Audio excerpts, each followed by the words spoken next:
What's up gamers, DreamcastGuy here, reviewing today Monster Hunter Generations Ultimate. This project is coming out in a very interesting time period, and so I have to talk about it in a little bit of a different way. Just a couple of months ago, we saw the epic bombshell release of Monster Hunter World, and quite frankly, this is by far one of my favorite games in all of 2018. It took so many classic concepts that were established in this franchise and did small tweaks to try and modernize them, whereas Ultimate is technically just a straight-up remake of the last of the games on 3DS, which was Monster Hunter Generations. And I think that the fresh coat of paint is nice, but this is going to be a big shock to people coming straight from World. So I want to try and look at this from that direction and try and answer the question of if you fell deeply in love with Monster Hunter World earlier this year, or you're just curious about trying to jump into Monster Hunter for the first time, will this game be absolutely too hard or something you can get really invested in? And I want to say that in general, I think that this game is way tougher than anything else I've played in this series,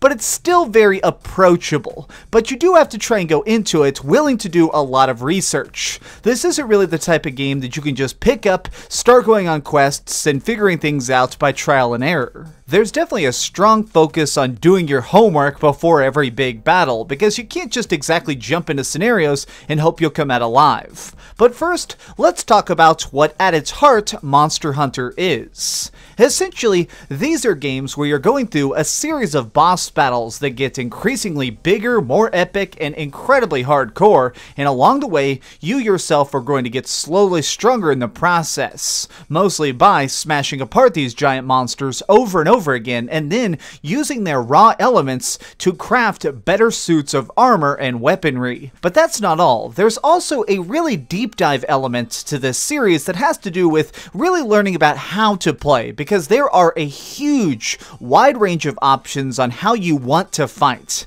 Because in Generations specifically, this is a very wide open game that has all sorts of different stuff like different hunter arts that let you do things like giant special attacks, or equipping one of the 14 weapons and trying to utilize their different special abilities. Like, let me just give you a random example. If you choose a particular hunter art, you can actually do something with this giant longsword that lets you slowly build up power the longer a fight drags on, which means that if I'm trying to just hunt down a tiny beast that's off in a forest, it's not particularly useful. However, if I'm trying to take on something out in the desert that just seems to have 10 million HP, in this scenario I am going to be incredibly deadly, because as the fight drags on, finishing off my combos will build up extra energy that'll make it where I do 5, 10, or even 20% additional damage with every single swipe of my blade. Now, combine that with the fact that I probably have grinded a bunch to try and get as many elements as possible to craft a giant blade, and I'm going to be dishing out some heavy hits back to back. Now, you'll notice that this very much changes things for Monster Hunter World, because in World, you really couldn't play the game wrong. In general, I definitely noticed that you could sort of just throw yourself into every scenario, and by being careful and observant, you could definitely figure things out. A big change that they made in World was damage counters. It would actually show you on screen how much you were hitting an enemy for, that way you knew where their weak points were and what would really be the best way to try and attack each individual. That's not the case in Monster Hunter Generations. In this, the only thing you really can tell is when you're making contact. You will see your blade striking them, but if it's doing 1 damage or 10,000 damage is kind of just guesswork. You don't even know how much health these enemies have unless you actually go to some of the Wikipedia articles and look at different specific elements of every single monster you're going to be hunting. You know, I just want to say real fast that while Generations Ultimate is obviously one of the toughest games in the entire franchise, and at times has some really sheer difficulty spikes, it also does something that no other game in the entire series manages to do, which it really manages to make you happy with every single tiny win. I mean, anytime I managed to walk away from any of these missions alive, I was absolutely ecstatic. I feel like it managed to have this really steep sense of difficulty that actually manages to make you much more ready for that next big fight. You find yourself thinking about the art of preparation preparation by going around and trying to gather up different minerals and getting herbs, crafting potions, or if you're going to be fighting up in the highest mountains, maybe make yourself some hot chocolate. That way you can keep your blood warm and not let yourself freeze up and have stiff muscles while trying to tackle that next big fight. And I feel like all of these elements seem to prove that there is definitely a deep-seated love for the fan base. The developers have realized that they can make stuff that is this hard, and we ourselves will go into it willing to figure these things out. It took a lot of research and a lot of deaths, but as I got further into this game, I grew to find myself really in this weird spot of being a little bit afraid of the next fight because I knew I was going to get absolutely demolished a couple times, but also just so giddy to see what the heck I was going to be getting into. There's so many cool differences between this game and anything else that's ever been released in this series, like just some minor stuff, like the fact that in this you can actually play through missions as your Palico cat helper. Specifically, there are cat-based missions where you can go around and sort of play a version of easy mode. When you're playing as your cat, you don't have to worry about actually getting mining picks or any sort of supplies. You can just explore, tackle stuff, and chop things up with your kitty claws and tiny blades. And I feel like details like this really emphasize the fact that this is a game that so nicely stands on its own. These exceedingly fun moments, though, never shine brighter than when it comes to multiplayer, which in this game is still so stupendous. So now you can basically create online lobbies to let in random players or a specific friend whenever you wish, to make it where you can have some extra buddies to back you up. Now, if you're worried about this game becoming too easy because you have other people running around in the jungle with you, don't worry, that's not the case. There's essentially two different types of missions, where you can do them from a tiny city that has one player difficulty, and then a bigger version, which is going to be the same enemies with the same style of attacks, but with way more armor and way more ability to take a punch, which basically makes it where you end up having to much more critically think about how to tackle a scenario. If you see an enemy and it's just sitting over in the corner trying to catch a nap, all of you need to try and surround it, charge up a super strike, and launch it simultaneously. You need to try and coordinate a lot more directly, and in that way, I'm a little bit disappointed that this game is on Nintendo Switch because there isn't any voice chat. This is something that really helped Monster Hunter World, because in the 100 hours I put into that game, I could actually communicate via voice chat and tell people, okay, I need a little bit of healing, or hey, back off, he's about to do a super strike. When I was playing with my buddy Evan over at Spawnwave Media,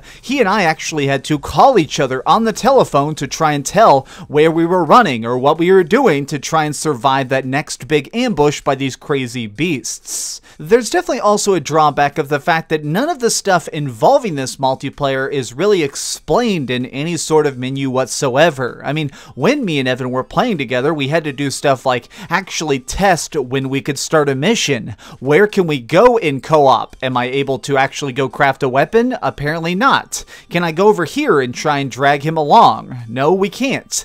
There's just so much stuff that's not explained in this game anywhere. You have to keep leaving the game to go read online to figure out what to do next. And that does feel like a big drawback, because it made it where I couldn't just sink into this world and just cover myself with like a blanket and just get super immersed in the lore and the environments and that next big beast. Instead, I would a lot of times have to try and have one monitor next to me that would be explaining what the next big fight is going to be, and then the main screen, the game I'm playing. And I feel like games that require that, they never pull me in as deeply as I would like. I do think that part of that comes down to the fact that this is just a totally different game when it comes to sheer scope. So if we're just talking numbers, let me just mention the fact that Monster Hunter World at launch had 31 big bosses that you could take down, whereas in this game, Monster Hunter Generations Ultimate at release has a staggering 92 major enemies to fight. And if you just total in a couple of the smaller foes that you're also going to be tackling in a random match, that means that there are over 100 creatures to fight across these lands. And I think that that's really, really neat. but it still definitely looks a little bit like this is just a 3DS game on the Nintendo Switch, especially with some things like the fact that there are load screens everywhere. Monster Hunter World manages to do the thing where it would load in an entire area and you could just explore from one end to the other in one fluid thing. You could actually watch an enemy as it tried to escape over a hill and you're trying to track it down, whereas in this, you are going to be constantly bumping into invisible walls that teleport you to the next part of a zone. And it got really frustrating at times because certain enemies, if they happen to be standing next to one of these magical checkpoint zoning areas, you would keep teleporting back and forth between areas purely by accident. And honestly, it got frustrating at times. If I've spent 30 minutes trying to beat down an enemy and it's clearly at 1 health and I want to just get that finishing strike in, it can be very exceedingly annoying to keep accidentally going from one place to another and looking at a load screen when instead I should be staring at an enemy dying. Overall, this game is still very, very cool, and I'm glad it's on the Nintendo Switch, but it's still weird to look at it after having, in my opinion, much better games that have come after it. Okay, so we've heard some good and some bad, but let's go over the ratings board and put a big number on it.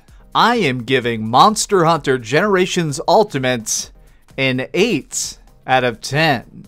If you're just somebody who's craving a lot more fun stuff in this world and just want to have that next big spark of fun, action, and adventure, especially with a buddy by your side, definitely pick this up.